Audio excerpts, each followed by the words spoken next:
Hi everyone, good day. In this video, I'll be teaching you how to fix we can't activate Windows on this device as we can't connect to your organization activation. Okay, first things first, copy and run commands. This video suggests copying the commands provided in the description and pasting them into a command prompt window. Now, you'll be able to see the error codes on your screen. After copying and pasting the commands, press enter to execute them.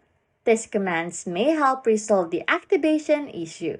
It is essential to follow the instructions carefully and ensure that you have the necessary permissions to execute these commands. And as simple as it is, you can now fix the problem, which is we can activate Windows on this device as we can connect to your organization activation. Anyways, if you like content like this, don't forget to subscribe to this channel or comment down below any tutorials you want us to make so we can help you.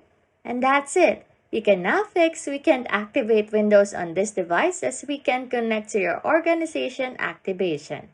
Thanks for watching and happy scrolling.